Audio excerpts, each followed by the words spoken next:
हत्या के बाद पुत्र पर मधुमक्खिया के लोगों ने जताया भरोसा, कहा कौशल ही करेगा विकास। संवाददाता प्रदीप वर्मा की रिपोर्ट। नमस्कार दोस्तों, साक्षात्कार के अगले चरण में हम पहुंच चुके हैं बड़ा गांव ब्लॉक के मधुमक्खिया ग्राम पंचायत में, जहां नवनिर्वाचित ग्राम प्रधान बने हैं कौशल पटेल, और उनके प्रतिनिधि के रूप में हमारे बीच में बातचीत करने के लिए तैयार हैं खंजाटी पटेल जी। और हम जानेंगे मधुमक्खिया ग्राम पंचायत के बारे में कि वहां पर अभी क्या विकास की धारा बहनी है, क्या नहीं हुआ है, कि पिछले 70 सालों में उस गाँव में अभी क्या कमी रह गई है कि लोगों ने जो है कि पुराने प्रधानों को छोड़कर नए युवक के ऊपर भरोसा जताया है। तो इस सारी बातों को हम लोग जानेंगे खंजाटी पटेल जी से कि आज उनके गांव में किस चीज़ की कमी है, किन किन बिंदुओं पर वो जो है कि आने वाले समय में कार्य करेंगे और क्या उनका नया प्लान होगा ग्राम पंचायत मधुमक्खिया के लिए। तो मिलते हैं खंजाटी पटेल जी से। नमस्कार प्रधान जी, जैसा कि आप विगत वर्ष प्रधान भी रह चुके हैं और अपने बेटे को भी जो है कि आपने इस गांव के प्रतिनिधित्व के लिए तैयार किया है, तो सबसे पहले तो मैं अपने चैनल की तरफ से आपको ढेर सारी बधाई देता हूं कि आपने पुनः जनता का विश्वास जीता और अपने लिए जो है कि मुकाम हासिल किया और लोगों को का नेता बन करके आने वाले समय में जो है विकास की धारा या विकास की योजना बढ़ाएंगे। तो हमारे चैनल के माध्यम से अभी आपने गाँव के लिए क्या कहना चाह रहे हैं? वहीं ग्राम सभा का बेहतर विकास हो, इसी के लिए हम हैं। उनको क्या कोई संदेश देना चाहेंगे अभी? इनको सरकार को या जनता को, अपने गांव के लोगों को? गांव के लोगों को हम उनका बेहतर विकास करेंगे और उनसे जो विकास में सहयोग होगा उस सहयोग को अपेक्षा करते हैं।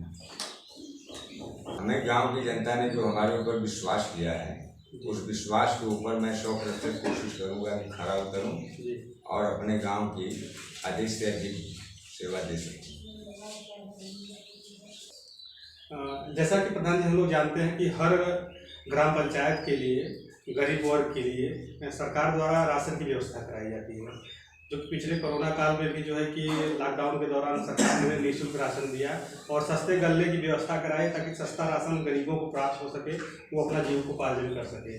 ऐसी अवस्था में क्या आपके गांव में जो है कि सभी लोगों के पास राशन कार्ड है? अगर नहीं है तो उसके लिए आप आने वाले समय में क्या व्यवस्था करेंगे और इस दौरान लॉकडाउन में जिनके पास नहीं है उसके लिए आपका क्या प्रयास रहेगा?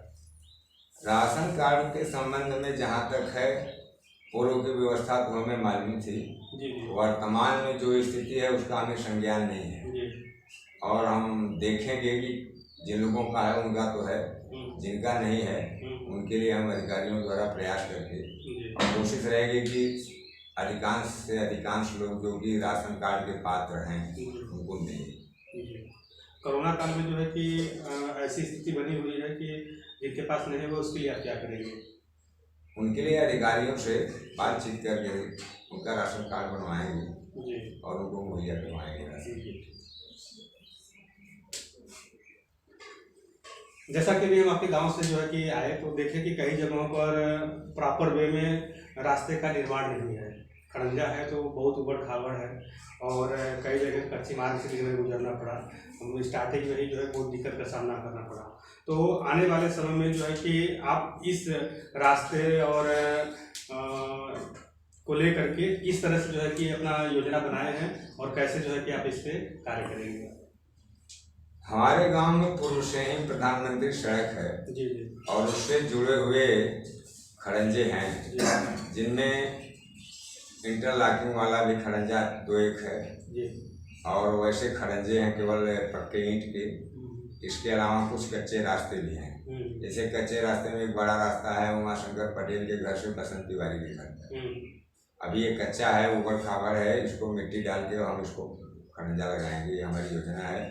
या बसंत के घर से और मानिका प्रसाद तिवारी के घर तक खड़ंजा है लेकिन ऊबड़ खाबड़ है, उसकी मरम्मत करवाएंगे या इंटरलॉकिंग करवाएंगे। इसके अलावा प्रधानमंत्री सड़क से छोटे लाल पटेल के घर तक के खड़ंजा है, अभी भी वो खड़ा हुआ है, ऊबड़ खाबड़ है, मेन आवागमन का रास्ता है, उसको भी हम इंटरलॉकिंग की व्यवस्था के लिए सोच रहे हैं। और इसके अलावा और भी खड़ंजे हैं, मरम्मत के लिए हैं और नए भी लगाने हैं।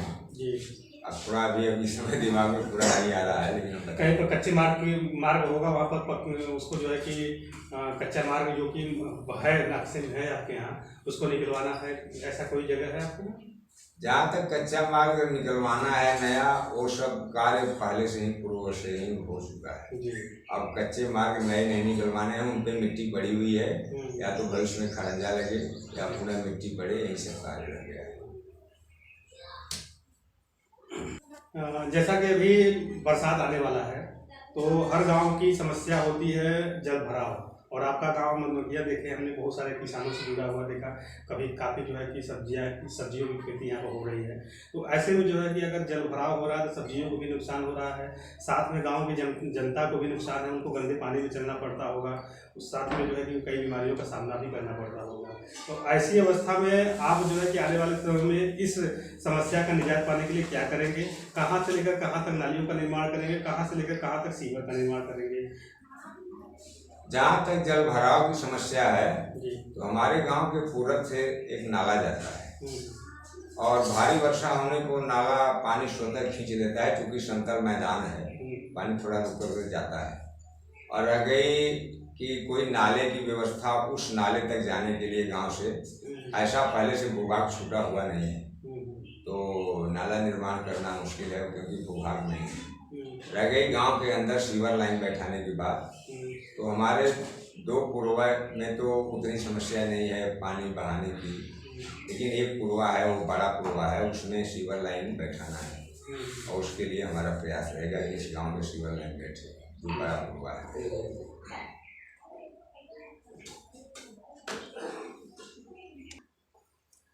जैसा कि हम लोगों को क्या सभी लोगों को पता है कि प्रधानमंत्री आवास योजना के तहत सभी गरीबों को निःशुल्क आवास की व्यवस्था कराई जा रही है। ऐसे में अभी भी आपके गांव में हम देख रहे हैं कि लोग मड़ई में रहने के लिए विवश हैं, किसी के पास कच्चा मकान है तो कोई जो है कि तिरपाल डाल करके अपना जीवन यापन कर रहा है। इस युग में भी जहाँ की सभी लोगों को इस पक्के मकान का आवंटन करने के लिए आवेदन करने के लिए जो है कि व्यवस्थाएं दे दी गई है, तो ऐसी अवस्था में आपका गांव अभी भी क्यों इतने पीछे है, इसके लिए क्या कारण है? असल में हमारे गांव में जो 2002 का BPL सर्वे हुआ था, वो सर्वे हमारे गांव में हुआ ही नहीं। उसके आधार पर ही पूर्व में आवास या पेंशन सारी सुविधाएं दी गई थी, तो इधर हमारे गांव में कोई आवास बना नहीं। 2002 से अब तक कुछ नहीं बना। ये 2000 जो पिछला कार्यकाल था ग्राम पंचायत का, उसी में कुछ आवास 10-15 बने होंगे। इसके अलावा 20% अनुसूचित जाति है, लगभग 50% पिछड़ी जाति है।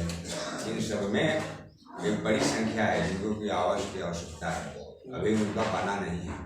हमारी शासन से मांग रहेगी जो खपरेल में रहने वाले हैं या मड़ई में रह रहे हैं, उनके लिए आवास की व्यवस्था की है। अगला क्वेश्चन हमारा होगा मनरेगा के लेकर। हम लोग जानते हैं कि हर गांव में स्वरोजगार के लिए व्यवस्था कराई गई है मनरेगा, तो लोगों को गांव के अंदर ही काम करके पैसा मिले ताकि वो अपने गांव में रहें और काम भी कर सके। इसके लिए मनरेगा के तहत बहुत सारे जो है कि कार्य दिए गए हैं। ऐसी अवस्था में देखा जाता है कि जो लोग मनरेगा का कार्ड बनवाए हुए हैं, बहुत सारे लोग काम भी नहीं करने जाते हैं, उनका भुगतान हो जाता है, और जो वास्तव में मजदूर लोग काम करके भी जो है परेशान रहते हैं, उनका भुगतान लेट से होता है या बहुत अभी लोगों का नहीं हो पाया है। तो क्या ऐसी कंडीशन, ऐसी अवस्था आपके भी ग्राम पंचायत में बनी हुई है? ऐसे लोग आपके भी गाँव में हैं जो इस तरह का कार्य करते हैं? 2007 में 2005 से 10 तक मैं प्रधान रहा हूँ इस गाँव में, और 7 में हमारे यहाँ मनरेगा लागू हुआ, और उस समय एक भी जॉब कार्ड ऐसा नहीं था जो फर्जी बना हो या फर्जी उस पर भुगतान हुआ हो। हमारे यहाँ सारे के सारे राशन कार्ड जायज़ थे, सब पे लोग काम करते थे और उन्हीं का भुगतान किया जाता था। फर्जी राशन कार्ड एक भी नहीं था। हमारे अन्य ग्राम पंचायतों में अगल बगल होता था ऐसा, लेकिन हमारे यहाँ ऐसा नहीं होता था। अब इधर 10 वर्षों में क्या हुआ क्या नहीं हुआ इसका संज्ञान हमें नहीं है, और हमारा प्रयास तो ये रहेगा 100% सही कार्य हो। अगर किसी का होगा तो उसके लिए जो है कि आप क्या करेंगे? जिस जॉब कार्ड में कोई काम नहीं कर रहा है सालों से, तो उसको हम फर्जी घोषित करेंगे, निरस्त करवाएंगे।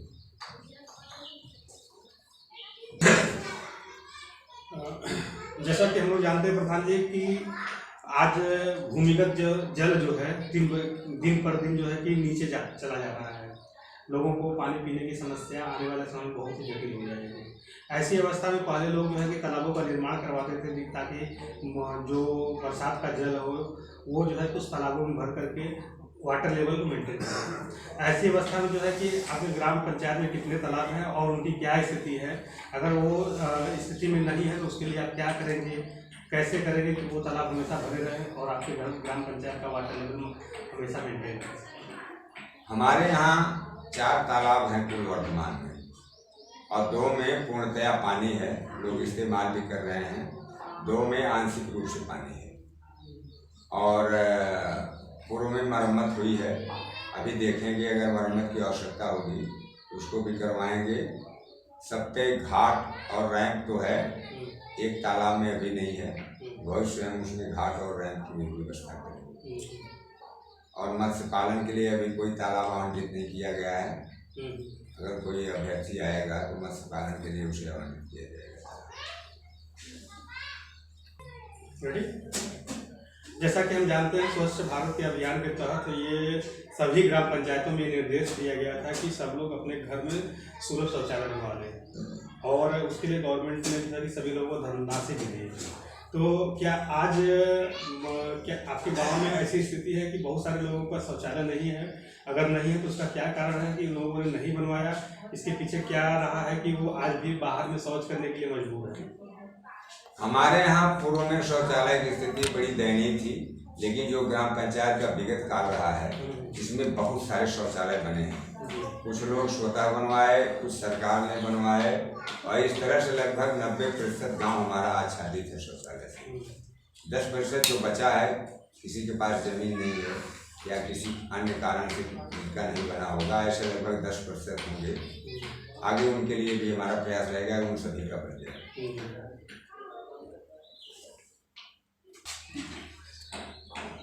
आज जो है प्रधान जी, हम लोग हर गांव लगभग दूषित जल पीने के लिए विवश हो चुका है, क्योंकि पानी जो भी भूमिगत से आ रहा है वो कहीं ना कहीं नीचे जाने की वजह से वो दूषित होते जा रहा है।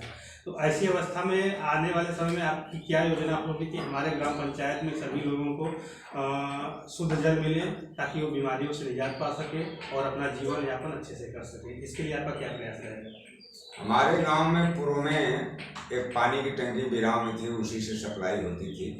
बाद में वो बंद हो गई किन्हीं कारणों से, और लोगों ने निजी हैंडपंप लगवाना चालू किया, कुछ सरकार ने लगवाए।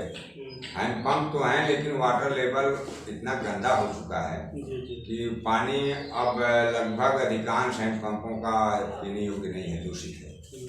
तो हमारा तो सरकार से यही मांग रहेगा कि राजीव गांधी पेयजल योजना और कोई योजना हो जिससे लोगों को स्वच्छ पानी पीने को मिले, तो वो योजना हमारे गांव में लागू की जाए पेयजल के लिए।